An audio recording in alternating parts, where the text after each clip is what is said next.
Üdvözlök mindenkit! Ezúttal a csehországi társasutazásom során készített fotóimról szeretnék beszélni, pontosabban arról, miként sikerült vagy nem sikerült megoldanom ezt az összetett feladatot. De mielőtt erre rátérnék, engedjék meg, hogy elmeséljem egy ma reggeli nagyon tanulságos kalandomat. Azt a megtisztelő felkérést kaptam, hogy nyissam meg az első magyar prózamaratont. Erre készültem egy átfogó beszéddel, de mikor megérkeztem a helyszínre, furcsa jeleket észleltem magamon, szédültem, kóvályogtam, émelyegtem, remegett a kezem, elöntött a verejték, ami egyértelműen arra utal, hogy leesett a vércukorszintem. Sajnos nem volt idő beavatkozni, azonnal rám került a sor, és ebben az állapotban kellett fölmásznom az emelvényre és megtartani a beszédet, ami bizony elég komoly kihívást jelentett számomra, mert voltak olyan pillanatok, amikor úgy éreztem, hogy el fogok ájulni. Ebből az a tanulság, hogy mindig kell, hogy legyen nálunk a táskánkban ilyen csodaszer, ami jelen esetben 2 konyakmegy.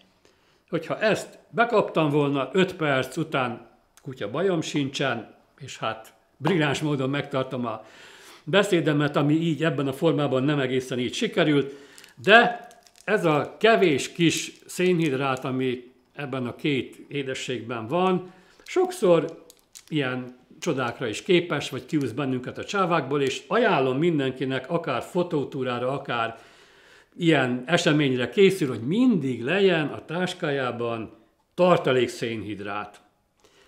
Nos, ezek után rátérnék a csehországi társasutazásom tanulságaira. Okulva az előző 2 évben, pontosabban a Covid után szerzett tapasztalatokból felkészültem alaposan, ami abból áll, hogy még jobban racionalizáltam a fotós felszerelésemet, nem vittem túl sok eszközt, de viszont vittem 2 tartalék optikát, amit úgy gondoltam, majd cserélgetni is fogok. Az út első 1-2 napjában rögtön rájöttem arra, hogy bármilyen szép is Csehország, bármennyire is elvarázsol, engem az épületfotózást nem tud annyira lekötni, vagy inkább nem érzek benne akkora lehetőséget, akkora kihívást, hogy jó turistaként efelé forduljak és csak ezzel foglalkozzak. Engem mindig az élet, az emberek, a jelenségek, a figurák, az egyéniségek érdekeltek, és erre nagyon, nagyon megfelelt egy ilyen 85 mm-es objektív, amit a Fuji X-T3-as gépemre, hál' Istennek elvittem és felszereltem, és ezzel próbáltam a témát vadászni, csak ennek az volt a hátránya, hogy mivel társasutazásban, ráadásul 44 fős csoportban mozogtam, ez a megnövekedett gyújtótávolság ez azt eredményezte, hogy a képben mindig valaki vagy valami belelógott, tehát nem sikerült olyan kompozíciókat megvalósítanom, amelyek úgymond érvényesek, vagy mi érdemesek arra, hogy bemutassuk a széles nyilvánosság előtt. De abból indultam ki, hogy a street fotózás az sosem a tökéletesség felé megy, hanem inkább az élet bemutatását célozza meg, ami a maga tökéletlenségével mégis érdekes.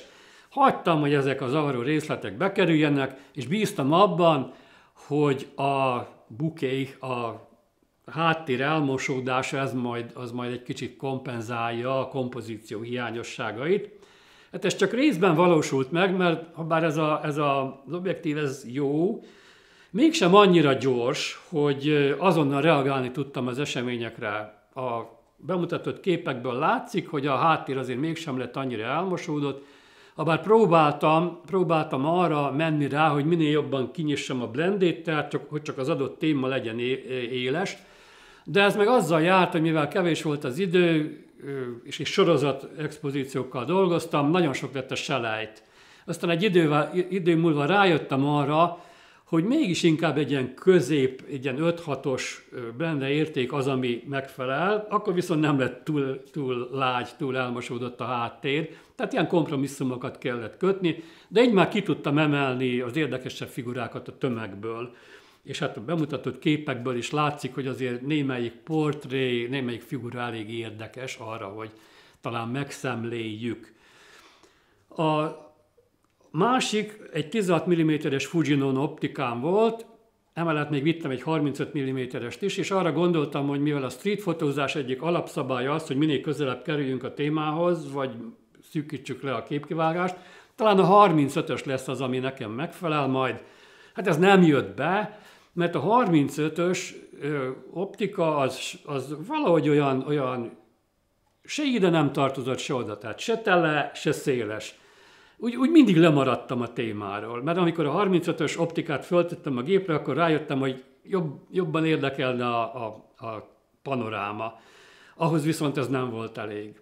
Amikor pedig a 85-ös volt fönt, akkor viszont jött egy érdekesebb csoportkép, vagy egy érdekesebb utcarészlet, amire ez meg nem volt elég. Nem voltam elég messze a témától, hogy be tudjam fogni. És hát a konklúzióm az, és az egész csehországi utamnak ez az óriási tanulsága, hogy számomra, ez fontos megállapítani, az utcai fotózásra a leginkább megfelelő ez a 16 mm-es Fujinon optika, ami gyors, mint a villám, és hát jó, a háttér az nem elmosódott, tehát nem tudom azt megvalósítani valahogy kiemeljek egy részletet, és csak az pompázzon a maga valóságában, a többi pedig legyen homályos. Mondjuk ehhez több idő is kell, helyezkedés, meg minden, de mégis ez volt a legkényelmesebb, és egy idő után feladtam a másik két objektívet, és csak a 16 mm-essel próbáltam dolgozni, és hát mivel olyan helyeken mozogtunk, ahol a tömeg meglehetősen nagy volt, megengedhettem magamnak azt a luxust is, hogy közel kerüljek a témához, ami mondjuk az utcai fotózásnak az egyik alapfeltétel, hogy kerüljünk minél közelebb a témához. Tehát jóformán az emberek tarkójához tudtam tenni a kamerát észrevétlenül, mert hát beállítottam úgy a gépemet, hogy az elektronikusan exponáljon, tehát ne adjon semmilyen hangot. Amikor lenyomtam az exponáló gombot, akkor teljesen néma volt. Tehát bárhol lődözhettem, és ez a 16 mm-es optika, ez az események forgatagában ez teljesen megfelelt. És aztán egy kis képkivágással, némi kis utómunkával ezekből aránylag tűrhető utcai fotókat, akár még portréfotókat is lehetett gyártani. Az itt bemutatott képeim nagy része ezzel a 16 mm-es optikával készült, és az óriási tanulság az, hogy számomra, aki szinte kizárólag társas utakon próbálok ilyen utcai fotókat, életfotókat, életképeket rögzíteni, mégis inkább a széles optika megfelelő, mert ahhoz, hogy egy telét föltegyünk, ahhoz talán több idő, több hely kell, nyugalom kell, rákészülés kell, és itt, ahol sodródunk az eseményekkel, nincs megállás, ez kizárt. Csak úgy zárójelben jegyzem meg, hogy Csehországban több helyen is jártunk, és mivel a telefonomon van lépésszámláló, mindig nyomon tudtam követni, hogy mekkora távot tettünk meg, és volt olyan nap, amikor több mint 10 kilométer gyalog voltunk. Tehát ez azt jelenti, hogy állandó mozgásban voltunk. Hozzátéve azt, hogy a fényviszonyok se voltak épp a legmegfelelőbbek, tehát mindig az utunk során, amikor már egy kicsit ment le a nap, akkor kezdtek jók lenni a fények. Alkalmazkodni kellett ahhoz, hogy délbe, amikor a nap fönt van, akkor értünk a helyszínre, és hát ebből kiindulva kellett valamilyen aránylag elfogadható utcai fotókat készíteni. És ennek az alapja az, hogy gyors optikánk legyen, nagyon könnyen tudjunk reagálni, kis diszkrét gépünk legyen, ne legyen túl nehéz. Erre a Fuji X-T3 kiválóan megfelelt, ezzel a kis szolid 16 mm-es optikával megpakolva meg pláne, úgyhogy én azon túl, hogy erről az útról csak jókat tudok mondani, dacára annak, hogy egy zsúfolt buszban ültem, és a lábamnál végig oda be volt szuszakolva a fotós hátizsákom, tehát nem volt túl sok helyem. Dacára ennek kellemes volt az út, érdekes volt minden, különleges szépségű tájakat, városokat, embereket láttam.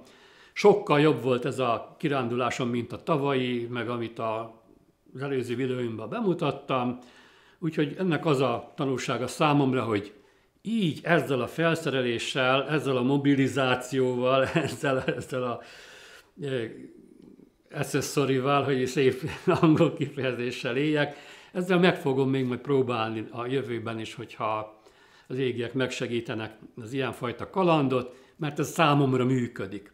Nagyon megköszönném, hogyha a kommentekbe leírnák az önök ezzel kapcsolatos tapasztalatait, kihegyezve arra a témát, hogy társasútról van szó, társasutazásos utcai fotózásról, mert véleményem szerint ez egy speciális szeglete ennek a műfajnak, úgyhogy ha erről vannak tapasztalataik, észrevételeik, esetleg más irányba mozognak, akkor a kommentekben azt írják meg, és azt nagyon szépen meg fogom köszönni. Egyébként pedig, ha tetszett ez a videó, akkor iratkozzanak fel a csatornára, és hát köszönöm, hogy megnéztek, meghallgattak, találkozzunk legközelebb egy másik témával ugyanitt. A viszontlátásra, sziasztok!